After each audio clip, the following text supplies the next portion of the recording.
오늘 국내 코로나19 신규 확진자는 136명으로 열흘째 100명대를 이어가고 있습니다. 정부는 내일 오후 수도권 사회적 거리두기 2.5단계를 연장할지 발표할 예정인데 일부 업종은 영업 제한을 풀고 그 대신 간격을 더 떨어뜨리는 완화된 2.5단계가 검토 중인 것으로 알려졌습니다. 코로나 확진자가 나와 이틀간 문을 닫았던 광주광역시 말바우 시장 상인들이 검사 결과 음성이라고 적힌 명찰을 시장 곳곳에 달았습니다. 일부 상인들은 아예 음성 결과 표차를 목에 걸고 장사를 하는 등 손님들 안심시키기에 나섰습니다. 대낮부터 만취한 차량을 몰던 운전자가 가로등을 들이받았습니다. 가로등이 쓰러지면서 그 옆에서 엄마를 기다리던 6살 남자아이가 목숨을 잃었습니다. 사업비 1조 6천억 원이 투입되는 남양주시 양정 역세권 개발 사업자 선정 과정에서 점수를 조작하라는 윗선의 지시가 있었다는 진술이 나왔습니다. JTBC 취재진은 이 역세권 개발 사업 단장이 쓴 진술서를 확보했습니다. 1차 재난지원금을 모두 기부했던 식당입니다. 이렇게 나보다 더 힘든 이웃들을 써달라며 기부를 했던 자영업자들. 지금은 임대료도 내기 어려운 처지가 됐다고 하는데요. 이들의 하루를 들어봤습니다. 지금 생각해보면 그거 괜히 왜 기부했지 생각도 들고 미래가 없으니까, 희망이 없으니까.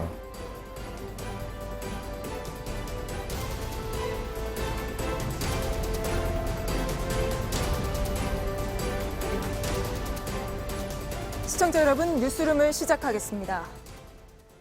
수도권 사회적 거리두기 2.5단계가 내일까지인 만큼 특히 오늘 신규 확진자 수에 관심이 모입니다. 오늘은 어제보다 조금 줄어서 136명이 나왔습니다. 100명대에서 열흘째 오르락내리락입니다. 거리두기 강화하면서 방역을 바짝 조였는데도 확진자 수는 좀처럼 100명 아래로 내려가지 않고 있습니다. 확진 환자 수가 100명대에서 좀처럼 꺾이지 않고 있습니다.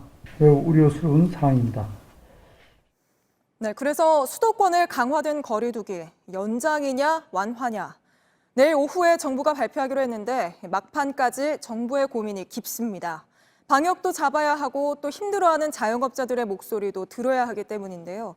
그래서 식당이나 카페 같은 일부 시설들 영업 제한은 좀 풀어주고 그 대신 서로 거리는 좀 떨어뜨리는 이른바 완화된 2.5단계가 유력하게 검토되고 있습니다. 구체적으로 이게 어떤 모습인지 먼저 윤영탁 기자가 보도합니다. 성급한 완화 조치가 재확산으로 이어져 국민들께서 더 큰 고통을 당하지는 않을까 걱정도 됩니다. 방역과 경제 사이에서 고민하는 정부가 검토하는 방안은 이른바 완화된 거리두기 2.5단계입니다. 일부 업종의 영업 제한을 풀어주는 대신 이용 인원을 줄여 실질적인 거리를 더 만들겠다는 겁니다. 오후 9시 이후 포장 배달만 가능했던 일반 음식점과 매장 안에서 취식이 금지됐던 프랜차이즈 카페와 제과점 등은 운영 제한은 풀어주되 이용 테이블이나 인원을 제한하는 방식입니다. 마스크 착용과 출입자 명부 작성 등 수칙은 반드시 지켜야 하고 좌석 이용 인원 제한도 의무화할 걸로 보입니다. 300인 미만의 학원과 독서실, 실내 체육시설 등 수도권에서만 이용이 금지됐던 시설도 검토에 들어간 걸로 전해졌지만 구체적인 방향은 알려지지 않았습니다.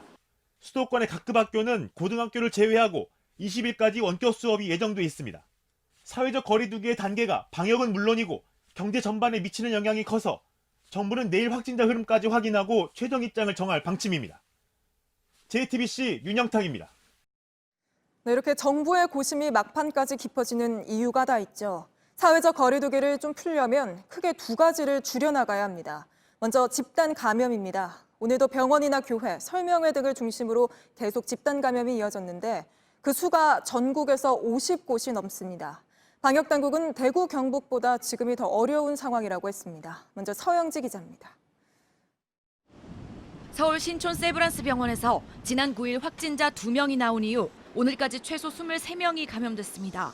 처음 확진됐던 조리실에서 일하는 영양팀 직원이 배식하는 병동이 매일 달라져 추가 N차 감염이 우려되는 상황입니다.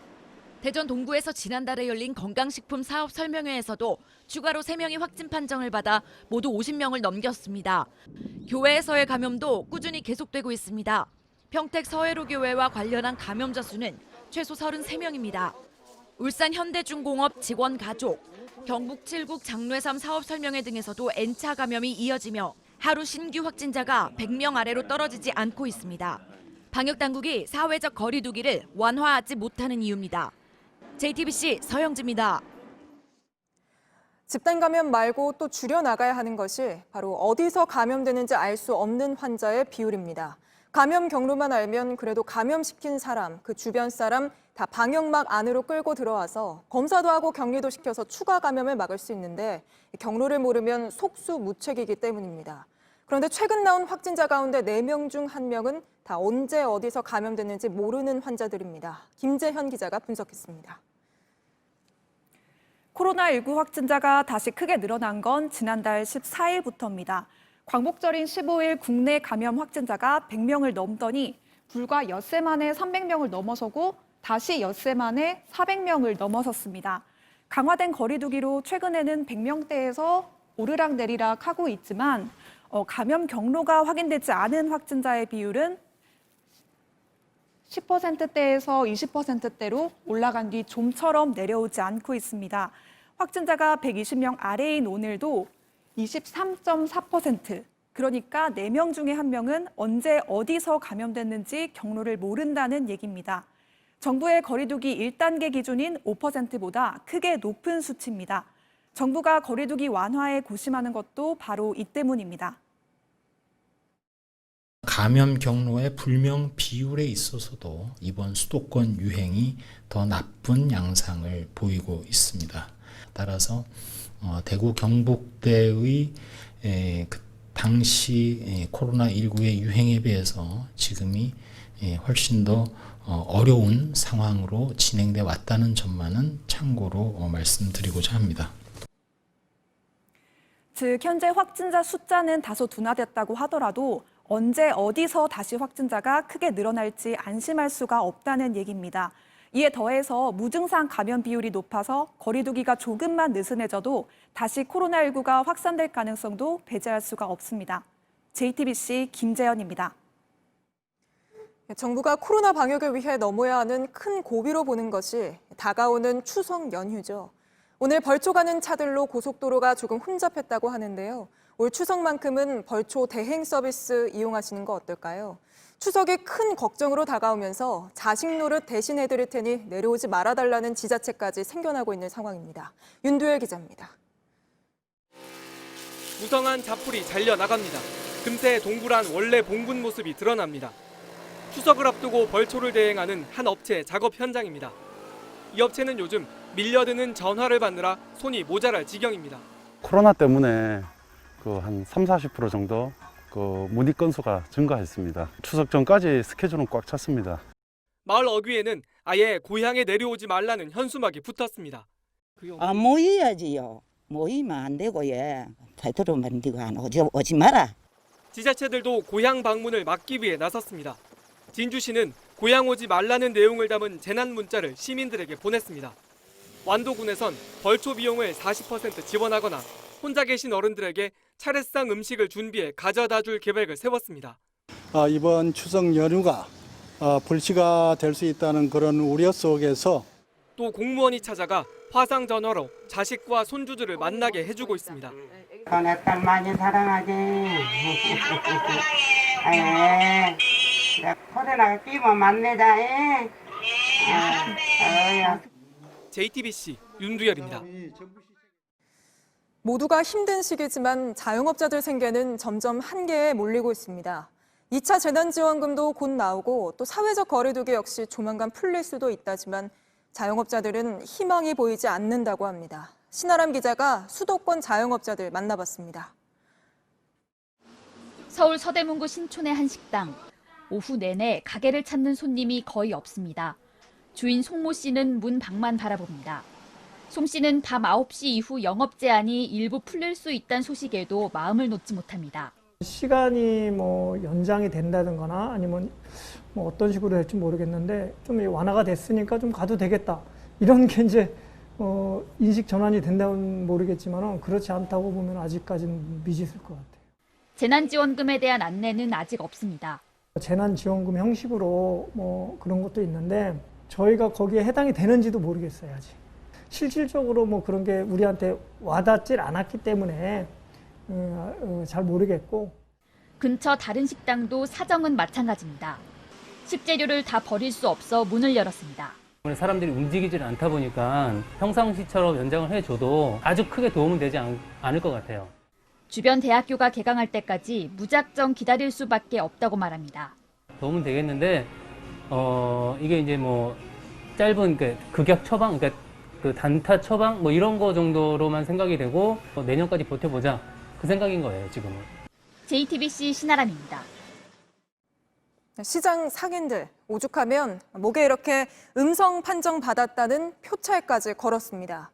최근 식당 두 곳에서 확진자가 나온 광주광역시의 대표적인 전통시장 말바우 시장 모습입니다. 하지만 이런 상인들의 절박한 호소에도 시장은 오늘도 썰렁했다고 합니다. 정진명 기자가 시장 상인들 만나봤습니다. 시장 곳곳에 음성 확인이라는 표찰이 걸렸습니다. 일부 상인들은 아예 목에 걸었습니다. 최근 확진자가 나와 폐쇄됐다. 오늘 다시 문을 연 광주 말바우 시장입니다. 상인들은 이틀간 시장 곳곳을 방역했고 진단을 받은 2,700여 명의 상인과 방문자도 대부분 음성 판정을 받았습니다. 검사 결과가 나오지 않은 상인은 아예 영업을 할 수 없게 막았습니다. 하지만 추석을 앞두고 썰렁하기만 합니다. 북적여야 할 손님들보다 상인들이 더 많습니다. 매출은 뚝 떨어졌습니다. 평상시보다 10%도 안 돼. 그 정도는 안 되고. 상인들은 식당을 찾은 사람들 외에는 확진자가 없다고 항변하기도 하지만 손님이 줄면서 어려움은 더 커지고 있습니다. 코로나 때문에 손님들이 너무 없어요. 그러니까 임대료 내기도 너무 걱정스럽고 그래요. 손님들도 아직 걱정이 큽니다. 마스크를 꼭 2개를 필요하고 왔습니다. 장갑도 끼고. 손님들을 안심시키려는 상인들의 여러 노력에도 시장에는 찬바람만 불고 있습니다. JTBC 정진명입니다. 이렇게 먹고 살기 힘들어진 만큼 2차 재난지원금 못 받는 쪽의 억울함도 커져만 갑니다. 나도 똑같이 힘든데 왜 누구는 받고 누구는 못 받냐는 거죠. 택시기사들도 개인은 받고 법인은 못 받는데요. 하는 일도 같고 수입이 줄어든 것도 같은 만큼 정부가 세심하게 정책을 펴달라고 호소하고 있습니다. 택시기사들은 이자연 기자가 만나봤습니다. 택시들이 길게 늘어섰습니다.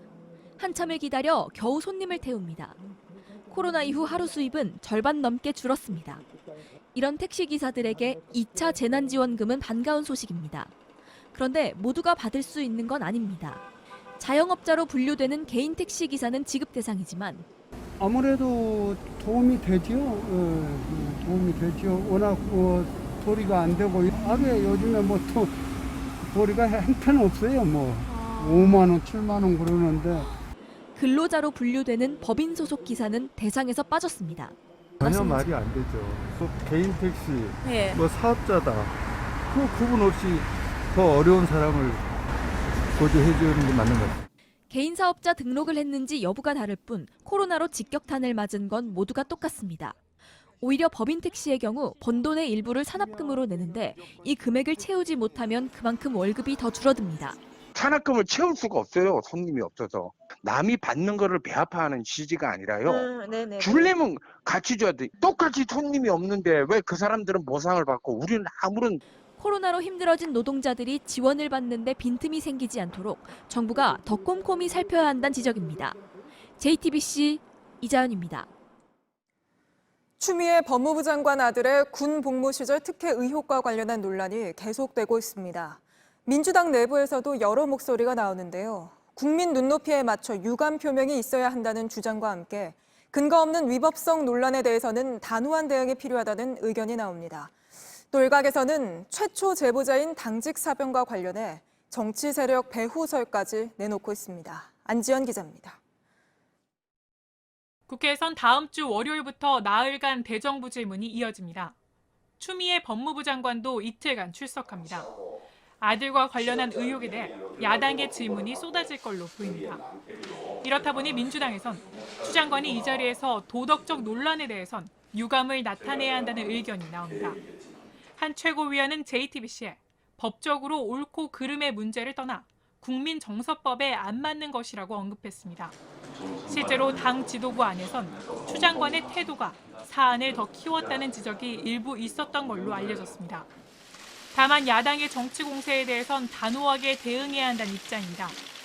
카투샤는 뭐 한참 얘기하다가 그게 뭐 잘 안 되는가 보죠. 그러니까 또 따님 또 뭐 얘기 들고 나오고 억지를 부리는 게 아닌가.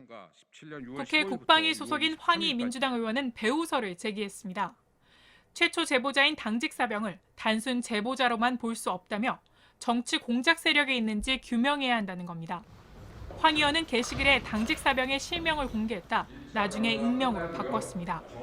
이런 가운데 여권에서 국민의힘 의원과 자녀의 병역 이행 여부를 거론한 것에 대해 국민의힘은 물타기라며 소속 의원 아들의 군복무 사진을 올려 맞불 공세를 이어갔습니다. JTBC 안지연입니다. 치킨 배달을 하다 만취 차량에 치여 세상을 떠난 50대 가장의 딸은 뉴스룸에서 가해자들이 법망을 피해가지 않도록 해달라고 했었죠. 경찰은 옆에서 변호사에게 전화하던 동승자도 음주 방조 혐의가 있다고 보고 입건해서 조사했습니다. 운전을 하기 전 숙소 CCTV 영상에서 술에 취해 운전하도록 놔둔 정황을 파악한 겁니다. 이수진 기자입니다. 역주행한 승용차가 불을 켠 채 서 있고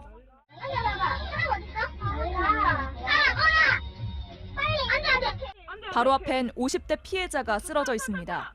곧이어 도착한 다른 차량이 2차 사고를 막기 위해 피해자 앞쪽에 차를 멈춥니다. 목격자 일행이 가해 차량 쪽에 다가갔지만 누가 봐도 이거는 치안 정도가 아닌 인사불성으로 고개도 막 까딱까딱거리고 눈도 제대로 못 뜨는 상태인데 제대로 된 대화는 나눌 수 없었다고 전했습니다. 눈 풀리고 몸도 풀려가지고 내려오면서 저한테 저기요 여기서 저랑 역주행하신 분이 누구예요? 저분이랑 무슨 관계예요? 구급대원이 50대 가장을 심폐소생하는 동안 그들은 피해자를 지나쳤고 이후 먼 발치에서 사고 현장을 바라보다가 경찰서로 이동했습니다. 경찰은 A씨에 대해 구속영장을 신청하고 어제 40대 남성 동승자도 입건해 조사했습니다. 이들이 차에 오르기 전 숙소의 CCTV 등을 확보해 분석한 결과 술에 취해 운전하도록 놔둔 정황이 있다고 본 겁니다. 이 남성은 사고 직후 변호사에게 먼저 전화를 걸었던 것으로 알려졌습니다. 하지만 경찰 조사에선 술에 취해 기억이 나지 않는다는 취지로 답했습니다. 운전자 A씨는 자신의 지병과 사고 후유증을 호소하며 사고 직후 풀려났습니다. 법원은 오는 14일 30대 운전자 A씨에 대한 구속 여부를 가를 예정입니다. JTBC 이수진입니다. 안타까운 음주운전 사고는 또 벌어졌습니다. 대낮부터 술에 취해 운전을 하던 남성이 가로등을 들이받았는데 가로등이 넘어지면서 옆에 있던 6살 아이가 목숨을 잃었습니다. 아이는 햄버거를 사러 간 엄마를 기다리고 있던 중이었습니다. 박준우 기자입니다. 하얀색 차량 한 대가 속력을 내어 달려오더니 오토바이에 이어 가로등을 연이어 들이받습니다. 가로등은 맥없이 쓰러집니다.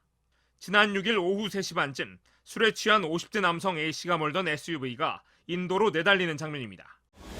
SUV와의 충돌로 충격을 견디지 못한 가로등은 이렇게 인도 앞으로 쓰러져 여기 서 있던 6살 아이를 덮쳤습니다. 가로등에 머리를 다친 아이는 병원으로 옮겨졌지만 끝내 숨졌습니다. 얘네 2명을 데리고 여기까지 왔어요. 내가 넌 여기서 밖에 있어라. 내가 가서 너희들 햄버거 사가지고 가져올게 하면서 들어가서 햄버거 사고 있는 과정에 근처에 있던 또 다른 남성도 튕겨져 나온 오토바이 파편에 맞았습니다. 그런 노숙자니까 뭐 이 사람은 여기 앉았다가 그냥 오토바이가 날아오면서 오토바이에 툭 쳤으니까. 운전자 A씨는 지인들과 점심 식사를 하며 술을 마신 뒤 집으로 돌아가는 중이었던 것으로 파악됐습니다. 사고 당시 A씨의 혈중 알코올 농도는 면허 취소 기준을 넘어섰습니다. 경찰은 위험운전 치사상 혐의로 윤창호법을 적용해 지난 10일 A씨를 구속해 수사하고 있습니다. JTBC 박준우입니다. 김정은 북한 국무위원장이 트럼프 미국 대통령에게 고모부 장성택의 처형 상황을 고스란히 전했다는 내용이 공개됐습니다. 장성택의 시신을 북한 고위 간부들이 볼 수 있도록 전시했다는 내용입니다. 미국의 한 언론인이 자신의 책에서 밝혔다고 합니다. 워싱턴 임종주 특파원입니다.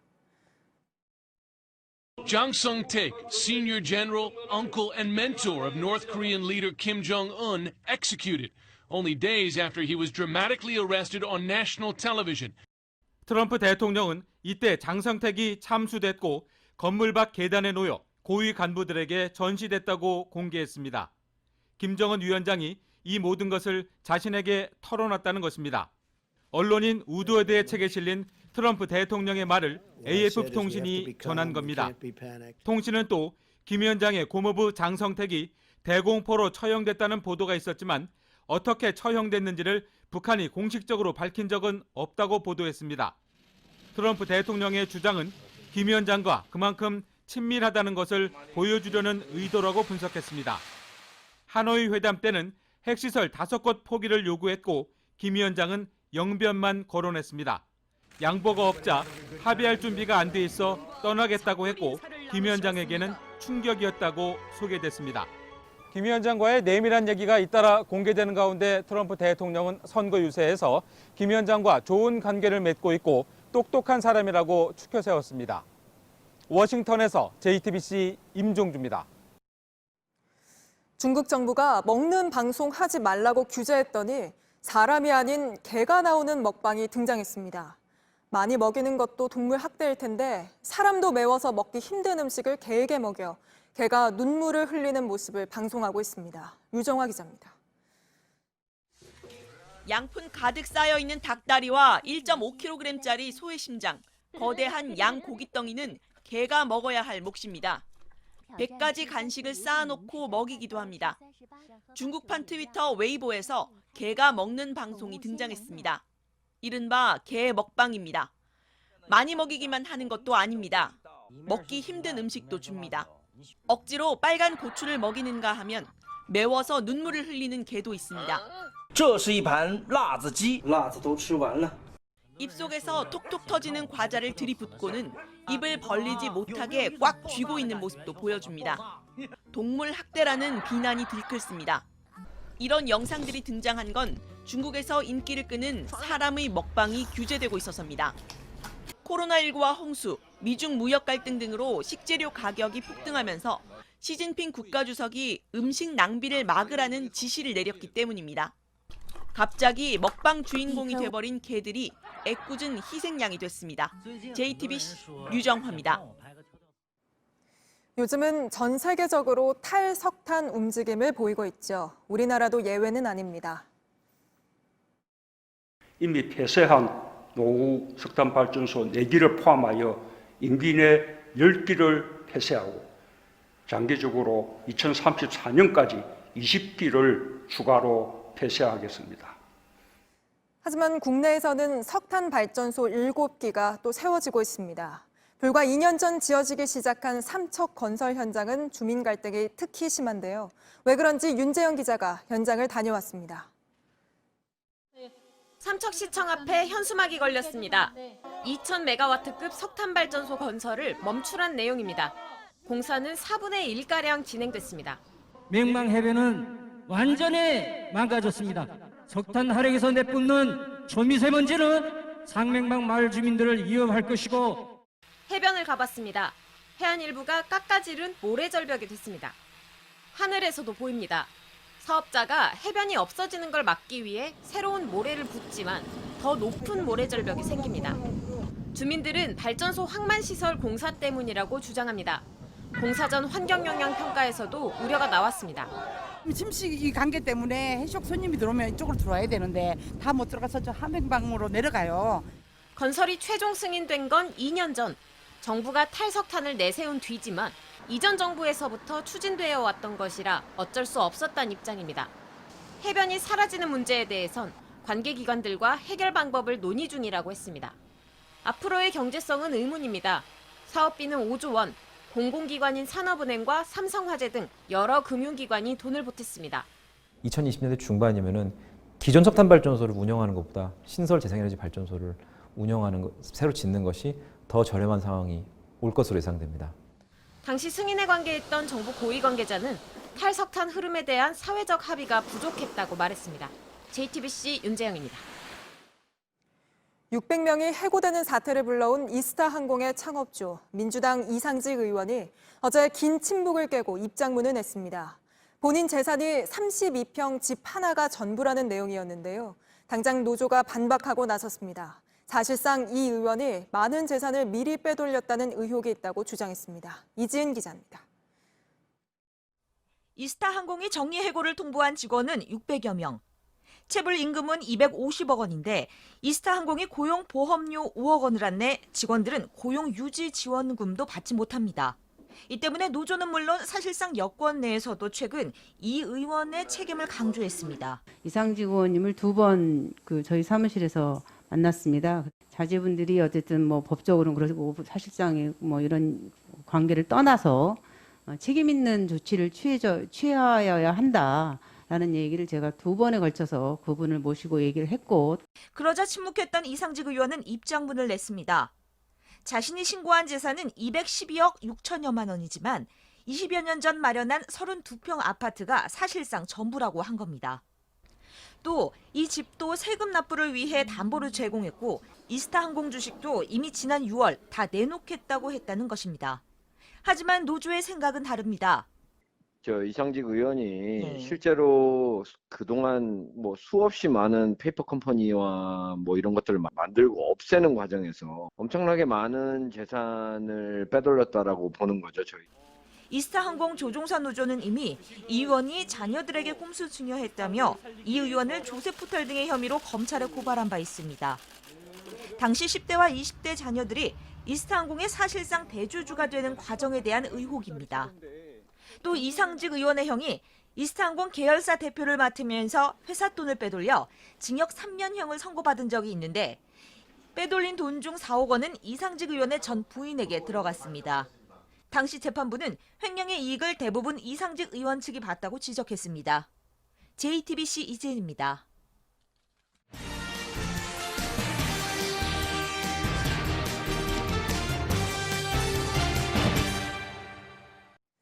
지난 4월 오픈마이크는 나보다 더 힘든 이웃을 위해 써달라며 재난지원금을 기부했던 자영업자들 목소리를 전해드렸습니다. 코로나 시대 모처럼 위로가 되는 따뜻한 소식이었죠. 사실 그때도 이분들이 경제적 여유가 더 있어서 기부한 것은 아니었습니다. 다른 사람을 먼저 생각할 수 있는 마음의 여유가 남아있던 것이었죠. 하지만 지난 5달은 이랬던 분들의 마음의 여유마저 앗아갈 정도로 혹독했습니다. 제가 다시 한번 찾아가 봤습니다. 포장한 음식을 들고 나오는 사장님. 장사가 안 돼 나름의 돌파구로 최근 드라이브 스루를 시작했습니다. 5달 전만 해도 사장님은 이 동네 첫 기부자였습니다. 기부자분이세요. 네. 감사드립니다. 제가 감사. 와, 나보다 이렇게 힘든 사람들은 얼마나 더 힘들까. 그래서 결정하게 됐어요. 지자체와 정부가 준 지원금 모두를 기부했습니다. 하지만 지금은 후회할 지경이라고 합니다. 그때 기부하신 분들은 다 흡족한 마음으로 기부를 하셨을 텐데 지금 생각해보면 그거 괜히 왜 기부했지 생각도 들고 미래가 없으니까 희망이 없으니까. 누구보다도 남을 먼저 생각하는 사장님이었는데 무엇이 이렇게 만든 걸까?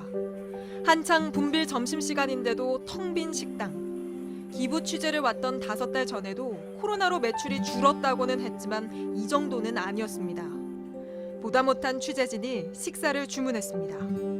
지금 대출 많이 받아놓은 상태예요. 가계 대출도 받은 상태고 개인적으로 집 담보 대출도 받은 상태고 임대료가 300, 400씩 하는데 그리고 인건비 몰라요. 집사람 모르고 있죠. 최악. 어제가 최악. 오늘도 최악 찍겠죠? 하루하루가 최악.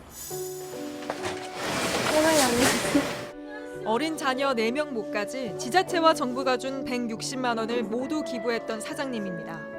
저희가 이제 공유냉장고가 있어요. 그래서 이제 어르신들이 많이 와서 드시는, 이제 가져가서 드시고 하는데 언제부턴가 더 많이 오시는 거예요. 어려운 이웃을 위해 마련한 공유 냉장고. 기부를 결심하게 했던 이 냉장고는 이제 텅 비었습니다.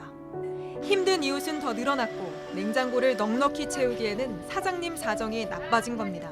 이게 이제 참 우픈 현실인지 저희가 이제 아침에 많이 넣어놓거든요. 넣어놓는데 아침에 몸을 쓸모없이 그냥 계속 오셔서 가져가서 마음이 아파요. 그냥 뻔히 반찬 없이 김치 하나 넣고 밥 드시고 막 그러신 분들이 많으시거든요. 저녁 시간인데도 매출은 10만 원을 겨우 넘겼습니다. 인건비를 아끼려고 딸과 늙은 어머니, 올케까지 식당 일을 돕고 있지만 이번 달도 마이너스가 예상됩니다. 많이 힘들어요. 어느 날은 보니까 상식값도 안 나오는 거예요. 저녁에 판매한 금액이. 속이 많이 상하실 것 같아요. 이렇게 식당 자리 잡기까지 얼마나 고생 많으셨겠어요. 되게 열심히 했거든요. 기본으로 뭐 15시간까지도 서 있는데 그렇게 하고 또 그 마이너스 나와서 또 속마음은 딱 얘기하기가 좀 그러네요. 근데 아니 그냥 갑자기 그런 좀 속상해가지고. 2차 재난지원금 150만 원을 받아도 밑 빠진 독에 물 붓기인 상황. 사장님은 마지막으로 돌파구를 찾으려 하고 있습니다. 작은 식당은 더 찝찝하다며 안 오는 손님들을 위해 저녁에 딱 한 테이블만 받기로 한 겁니다. 어떻게 좀 뭐 살아남아야죠. 살아남아야죠. 그 힘든 광우병, 부재역 이런 것도 예전에 다 겪었을 때도 살아남았거든요. 인터뷰하는 사이 어디선가 나타난 김치 2통. 이웃 할머니가 직접 담궜다며 공유 냉장고에 넣으라고 보내왔습니다. 에이, 이래서 산다고요. 이런 분이 계시니까 또 다들 힘드시겠지만 조금만 버텨보자고요. 뭐 시작이 있으면 끝이 있으니까 다 버텨보면 끝이 나오겠죠. JTBC 한민용입니다. 경기도 수원에서 인천을 잇는 광역철도 수인선을 25년 만에 모든 구간 공사를 끝내고 오늘 정식 개통했습니다. 지하철 1호선을 이용하면 인천에서 수원까지는 1시간 반이 걸리지만 앞으로 수인선을 이용하면 20분가량 줄어듭니다. 서울지방경찰청 지능범죄수사대는 미국 대학 입학 자격 시험 SAT 문제를 돈을 받고 빼돌린 브로커 1명을 구속하고 강사 1명과 학부모 20여 명을 업무방해 혐의로 입건했습니다. 브로커와 강사는 시험이 빨리 시작되는 중국에서 문제지를 빼돌려 학부모들에게 수천만 원을 받고 판 혐의를 받고 있습니다. 세월호 유가족을 향해 막말을 한 혐의로 기소된 차명진 전 의원의 첫 재판이 다음 달로 또 미뤄졌습니다. 인천지법 부천지원은 차 전 의원이 변호인을 통해 코로나와 관련한 증상이 남아 치료가 더 필요하다며 재판 기일 연기를 신청했다고 밝혔습니다. 미국 법무부가 김정은 북한 국무위원장의 이복형, 김정남 암살 사건 용의자였던 북한 국적 이정철을 포함한 4명을 대북제재 위반 혐의로 기소했습니다. 이정철은 2015년 말레이시아인과 함께 유령 회사를 세우고 달러화 불법 거래로 북한의 물자 구매를 지원한 혐의를 받고 있습니다. 날씨 소식입니다. 일요일인 내일은 전국이 흐리고 구름이 많겠습니다. 강원과 충남, 경남 등 일부 지역에서는 비와 소나기가 내리겠는데요. 아침 최저 기온은 13도에서 20도, 낮 최고 기온은 21도에서 26도로 예상됩니다. 대기가 원활하게 확산하면서 미세먼지 농도는 좋음 수준을 보이겠습니다. 뉴스룸 저희가 준비한 소식은 여기까지입니다. 오늘도 시청해주신 여러분 고맙습니다.